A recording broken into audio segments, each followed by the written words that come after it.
Good morning, guys. Of course, at the end of my preparation for the AP test, I forgot to actually provide press record on our session, and so I get to re-record what we were doing just a little bit ago. And so let me run you through the things that I shared with kids. If you are in the preparation process and you missed out on our session for today, I want to highlight for you the resources that are available for you and also what's going to be happening soon. Make sure you fill out your attendance for today. But what we want to notice is on AP Classroom, they've got resources that are available for you guys.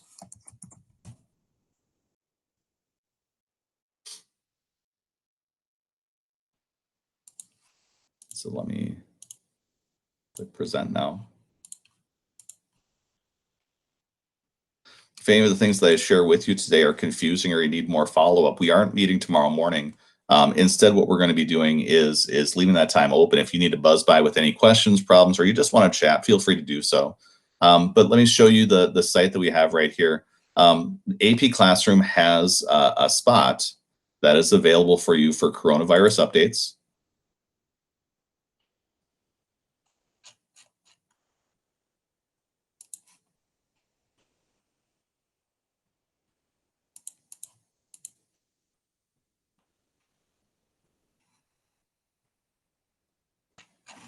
That's not where I wanted to end up.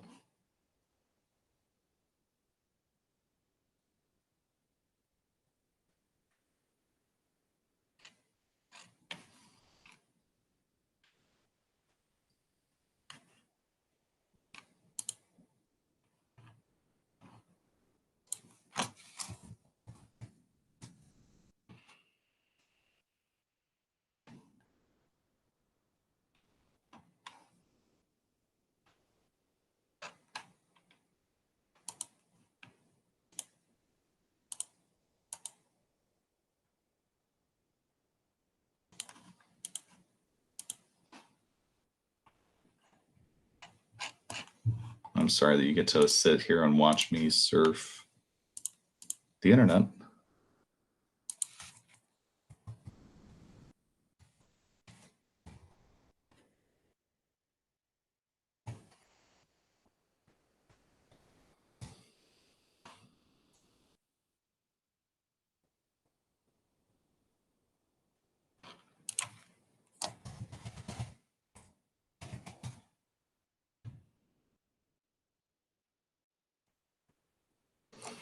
So at the top of the page, they've got a link that gives you coronavirus information.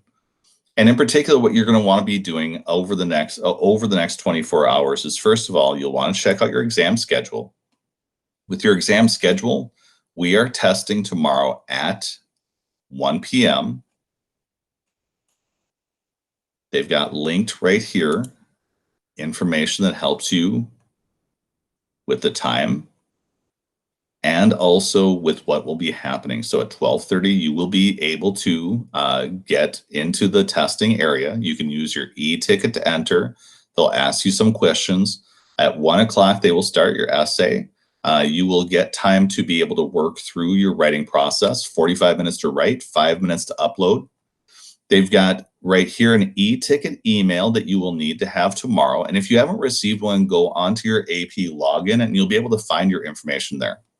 You should have this checklist with you that helps you with your writing process. And so you should make sure that you've got this document available for you. You will want to use some sort of typing software that you've got on your computer.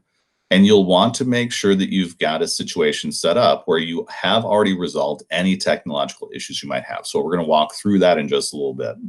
You'll want to have your rubric handy. And so I would encourage you to print off this rubric so that you've got this sitting next to you while you're typing your essay to ensure that you have got every element of your test points taken care of when you are writing.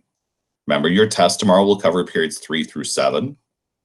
You can use stuff from periods 1, 2, 8, and 9 as contextualization, but you will not have that as your primary focus of the essay.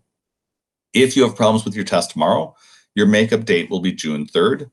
And they do have a spot for you to be able to let the College Board know if you do run into any sort of technological issues tomorrow. With your e-ticket is going to look like this.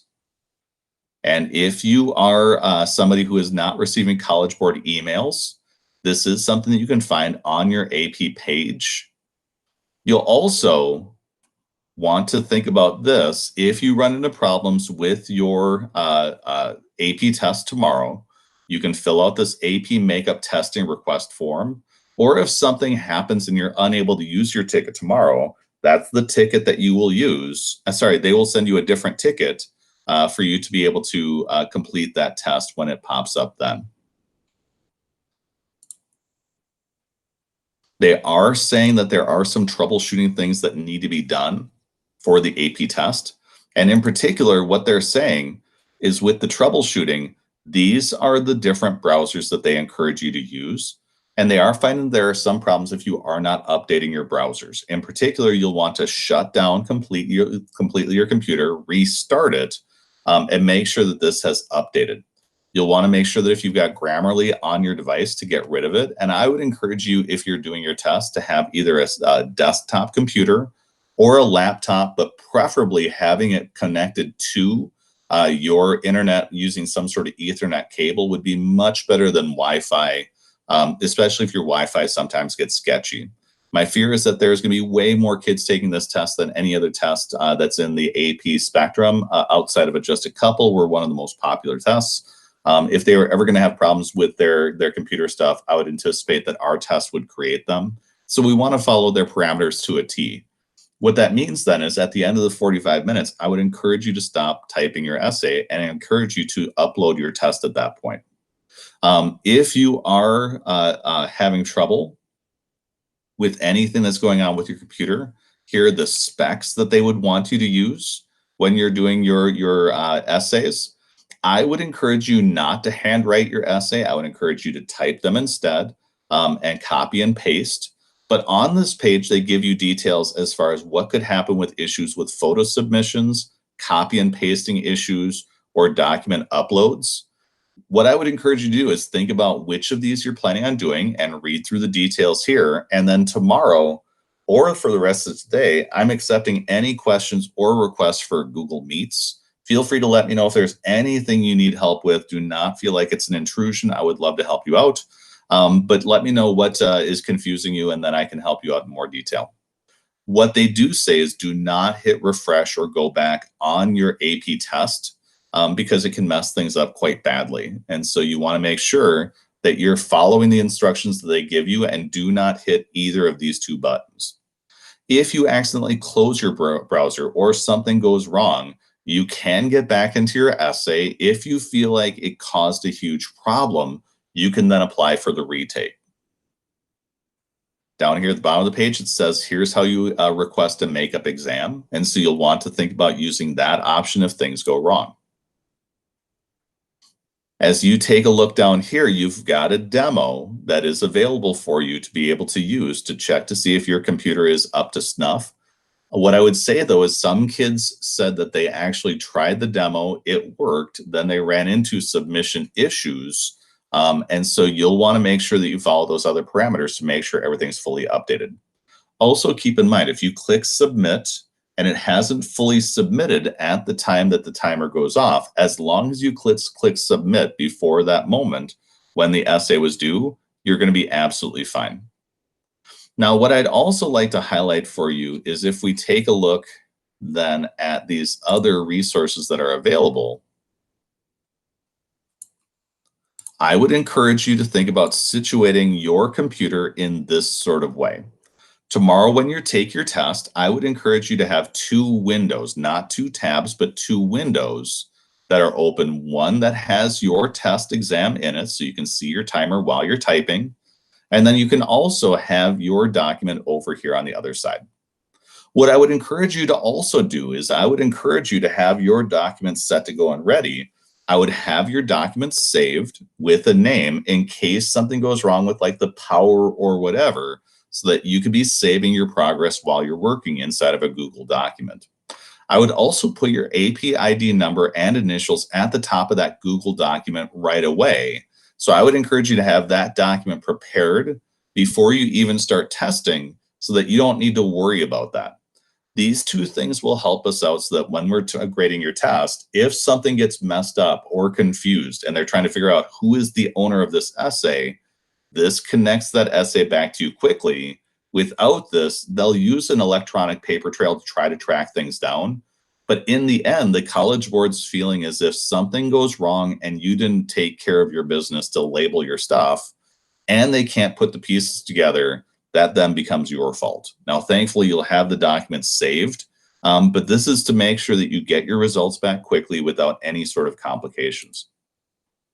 I would think about situating a workspace that looks like this. And so you should have a computer that is set up, but then you should also have around you these different tools. You may want to have something that allows you to have a timer, perhaps with an alert that lets you know so you don't need to keep checking back to the timer itself.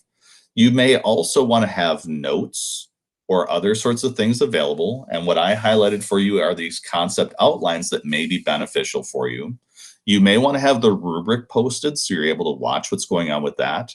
And in particular, having a notebook nearby where you've got labeled out already document 1, 2, 3, 4, 5. So you can summarize underneath these. This is what's going on with the document. This is how I want to use them in the essay. That might not be a bad idea for you to be using when you're thinking through how you want to situate yourself for tomorrow. When you're thinking about prepping for the test then tomorrow, what I would encourage you to think through is number one, do you understand how to do each of these elements of the rubric? If the answer is no, you and I should be talking to make sure that we address that as quickly as possible. The other thing that I would encourage you to think about, though, is I would encourage you to think about your last minute review and think about your concept outline. Every single essay question on the AP test is going to be given to you with historical skills in mind. And so you'll be able to use all three of the historical skills in some ways when answering essay questions. But at the heart of them, the essay questions you're going to get are either going to be compare or contrast, cause or effect, continuity or change over time. When you think that through, then you should be able to take any concepts that we have in our class and think through how would you use those skills to make connections between them and other stuff that we've learned about in class. And if you're doing that, that's the best way to prepare during the last day that you have before the AP test. The thing I also want to highlight for you is if you're trying to earn your complexity point, we've talked about a number of different ways of doing that. One is doing a split thesis statement, argument, counter argument. One is doing connections into different time periods before or afterwards and doing that well. But one of the ways you can earn complexity is if you're being asked to do a comparison, but you take some time in your essay to explore also the contrast, or you're being asked to do causation and you spend some time in your essay doing effects. That's the way that you can also earn your complexity point, as long as it's not just a phrase or a reference. If you scan down here, then it would not be a bad idea to have these themes available to you tomorrow when you get started with your writing, so that you're able to think through what theme does the College Board seem to want me to be exploring. Now, for many of you guys, that's been a problem because if you're getting asked a question about the progressives, which is getting into politics and society, many of you guys are starting to drift into the idea of foreign policy instead, which is not the same theme, and it's going off on a tangent that's not helpful for you. For many of you guys, though, you don't need to memorize this list. You know that you're aware of this can keep your test aligned, but if you need this, keep this handy. We also discussed using this course at a glance page inside of your concept outline, where if you think about topics, like imagine you got an essay question about Andrew Jackson and his presidency, which is part of our politics theme. And if you look before and afterwards, previously was the period of Jefferson. In the future is going to be the sectionalism around Lincoln's election. That's where your contextualizations might come from. You might have a cause and effect asking you to go from here to here. And so when you're looking down this information, this might be a helpful way to get you sorted out, especially to think about how you should use these tomorrow. Now, when you're thinking about your concept outline, here is what I would be doing with my last minute review. All of your essay questions are required to come from a spot in the concept outline. You'll notice that your concept outlines start off with a big topic. And if you're like, holy cow, I hope they don't ask me a question about the 7 Years' War. If you feel that way, but it's in the time periods you could be tested on, you can't go into the test hoping unless you want to be vulnerable. You'll notice down here that they actually give you essay question prompts that explain the causes and effects of the 7 Years' War. They're fully preparing you for a potential essay question like this one, and they're giving you details along the side for how you can explore that question. We discussed putting proper nouns over here on the right-hand side, and what I want you to think about is this topic could have any of the skills be thrown at it. This is explaining to you causes and effects. So the causes are simple. The French and Indian War started because of European competition over in Europe between England and France. But then also as colonists moved out west, they encountered Indians who were allied with the French, and that territorial combat broke out into the French and Indian War. The effects were the French were done as a major colony in North America. Americans wanted to move out west, but they had the Proclamation Line of 1763, and they had a series of taxes put on them that got rid of salutary neglect. You could, though, also be asked to think about this in a different way. So if you think about effects, the difference between effects and continuity and change over time is very minimal, because continuity and change over time is after a turning point, what things change, what things stay the same. And in particular, after the French and Indian War, Americans want to retain salutary neglect, but because of the new taxes and rules that are put on them, more and more they're developing an independent streak since the time of the French and Indian War. You could even be asked a compare-contrast question, asking you to think about comparing this war to other wars in U.S. history. And there may be moments where you're like, that doesn't feel like it'd be an essay question because there's not a lot that we really went into with the 7 Years' War. That's the key that you need to be working on today. What would seem to be good essay questions? What seems kind of far-fetched for essay questions? What topics are not good for you?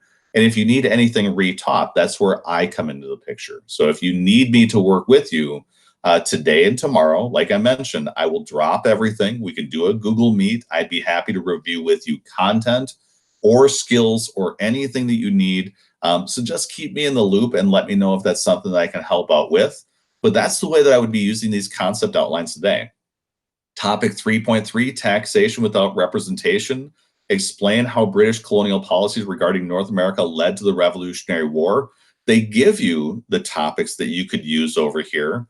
But over on the far right-hand side, if they're asking you about taxation without representation, for me tomorrow, I'd want to have at least some of these proper nouns in my immediate recall. Sugar Act, Stamp Act, Proclamation Line of 1763, stopping people moving out west, is another piece of legislation, not taxation, but ending salutary neglect. Sons and Daughters of Liberty, Committees of Correspondence, Stamp Act Congress, declaratory acts. You've got the Townsend duties that took place, the Boston Massacre, Common Sense by Thomas Paine, questioning all of this stuff, the Boston Tea Party, Intolerable Acts. You get the drift. So if you're like, holy cow, I can't do that. I've been teaching this for 20 years. I should be able to rattle that off immediately. You need to have some of that, though. So if all you can say is there were many taxes that made the colonists mad, or if all you can do is name drop Sugar Act, Stamp Act, Tea Act made colonists mad, we got to be able to go into detail to be able to explain how did these policies cause the Revolutionary War? How does the Sugar Act do it? How does the Stamp Act do it? What is each of them doing that's leading us in that direction? You can also think through with those questions, is there a continuity and change over time moment that you have there? Is there a compare and contrast question that is potentially available there? That is the way that I would review through periods 3 through 7, taking a look at these topics. And in particular, if there are any that you find that you cannot handle, this is what we would normally have been doing in our reviews informally. I would typically have kids come up in class and go, I really don't understand what to do with this. And I'd be able to explain. The Enlightenment over in Europe with John Locke helped to inspire Americans with the idea that people have natural rights, And that's what the government should be established to protect. The Declaration of Independence is going to have its foundation there, blah, blah, blah, blah, blah, blah, blah. So if that is something that you need, absolutely feel free to take advantage of that. I'd also like to highlight these things for you guys. Take a look at Daniel Jokes Productions, and so you can see that located right here. He's got a number of different videos that I've put into the chat over here on the side. One is how to use using a DBQ using documents. And you'll find that if you go to his website, he has a number of different spots, like how do you do contextualization? How do you do the thesis point? What mistakes should I not make on the AP test? And in particular, he runs through a list of common mistakes that kids make in AP US history where they make assumptions that aren't necessarily true. If you don't like him, we've also got Heimler that you have right here who does the same. So if you are in the spot where your writing needs a little bit of a tweak at this moment, this is the time when we want to be working on tweaking. So for you guys, here is what I want to be considering. Number one, a test does not define whether or not you were successful this year. And in my mind, you guys have all successfully made gains in your academics that make you totally great for college when that time comes 2 years from now. Secondarily, if you were embarrassed about any of the mistakes that you made, none of your teachers would want you to be able to see them at the point where you are, especially when they were making mistakes or hit their low points. I do remember being in college when I sat through an anthropology class for 2 weeks. They would turn off the lights, not take attendance. I would take nice little naps. And then at the end of the 2 weeks, I got hit with a test that was just on what the slideshows were about. And I failed magnificently. And in college, they're not your mom. And so the professors aren't going to give you a guilt trip. They're going to take you to your tuition money and allow you to be immature if you would like to be. So there are many of you guys who have done things that are immature in class, whether it's procrastination, not taking notes, not studying, trying to cut corners or whatever. If you're embarrassed by any of that, that's a you thing. Because for me, I'm not going to hold what you do at the age of 15 against you forever. It's gonna tell me where you are currently, and some of you guys have shown me that right now, college is kind of far away from you because academically you could do it, but maturity-wise, it's something that's still in the process.